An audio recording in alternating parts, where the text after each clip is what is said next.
So as a black man dating outside my race, I'm gonna tell you the difference between dating a black woman and a Latin woman. Listen, as a black man dating outside my race, as a black man dating outside my race, dating a Latin woman, I'm gonna tell you another key benefit here. You can take her to a cheap restaurant and she will be good. As a matter of fact, she's more comfortable in that type of. The first point he made, he said that he preferred to date Latin women because he could take them to a cheap restaurant. And then he doubled down by saying that they feel more comfortable in cheap restaurants. Number 2 point. When it comes to my Latina woman cursing me out, I don't really care what she's talking about because I don't know her language. I still don't know her language. And so when she's cursing me out, all I see is her facial expressions. He doesn't when a Latina woman cusses him out, fusses at him, he don't care because he don't speak their language. So it don't matter. When a black woman cuss him out, it hurts. It hurts him. So basically it's an argument from ignorance. So that was his second point. And his third point is, when me and my lady go to the beach, she has no problem getting her hair wet. We can go to the beaches. We go to Destin Beach. He can go to the beach with a Latin woman and she can go underwater.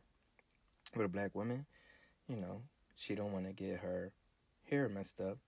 And he later said, yeah, that's why I like to date women with their own hair.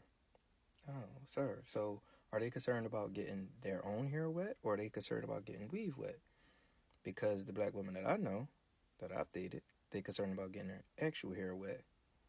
But you could tell I had no experience with women in general, but definitely not black women. And I think these things pretty much tell you why. But I'm going to say that if these are your reasons for not dating black women, you're basically saying, you're basically objectifying these women, right? These are the type of things that you concern yourself with when you are choosing an object. If I'm going to go get a dog and I'm going to go hunt a duck, I want a dog whose hair can, keep them warm in the water and whose hair is, who's made for going in the water, right? If I am going to get a dog to, all right, for a protection dog, I want a dog that's low maintenance, that can stay outside all day and you don't really have to do too much with them. They just only for protection, that's it. So that's the cheap meal argument. And then what the other one was argumentative. He's not saying that Latin women are not argumentative, but what he's saying is that he ain't trying to hear that shit, right? Y'all can talk all of that Spanish shit all you want. He don't care. He don't understand it. It's going to roll off his shoulder.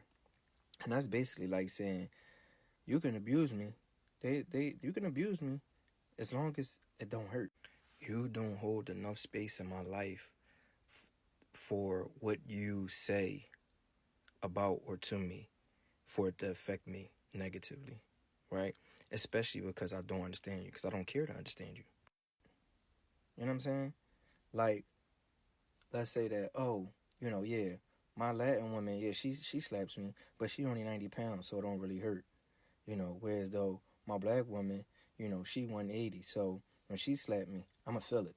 You know what I'm saying? It's kind of you could kind of use that same thought process to kind of tease it out. You know what I mean? And this is not an argument of weight. It's just to point out how foolish this is, right? This is something that a lot of black men, I've been guilty of saying some of these things when I was a kid. You know what I'm saying? When I was in my 20s. You know what I'm saying? Like, which is not necessarily a kid, but I was inexperienced. You know what I'm saying? Like, I was still in that phase of objectification. She got a fat ass. She got nice breasts. She got this. She got that. The hair statement. I mean, I don't tie the bonnets. Da-da-da. And it's only until you actually start to understand the role of a wife and the role of a woman in your life and all these different things that you start to appreciate some of the things outside of the physical, outside of the tangible. You know what I'm saying?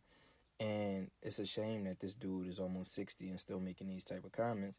But a lot of black people have arrested development. And the double down, another ironic part about it is he complained about racism on his page. He did like 10, 11, 12 posts on Rodney Hinton's situation, saying all kind of racist stuff. And he just went to Arby's not too long ago to get a lemonade. So right after Trump, I guess, won or whatever, or Trump did something. And he started complaining that they was racist towards him. They said they asked him did he want dog treats. It's like, bro, you can't have it both ways. You can't go on your page, spew all this anti-black stuff, and then get mad because somebody racist towards you for being black. Like, that don't even make sense. But, you know, the internet is not a real place. But I think that it's definitely a window into the psyche of a lot of these people that just basically need therapy. So when black women say, who hurt you? Sometimes they asking a valid question. Sometimes it's just using is demeaning, and it's used to kind of negate what you're saying. But I understand why they're saying it now, because a lot of these incel dudes, now that they got a little bit of money, they ain't work on themselves. They just worked on getting money so that they can get, it's a means to an end. I'm gonna get this money so I can get to these women. And that's point blank period. That's why we gotta teach our children to separate their money and what money can do for them from what they bring to the world internally, what they bring from what they contribute, as separate that from what they can gain.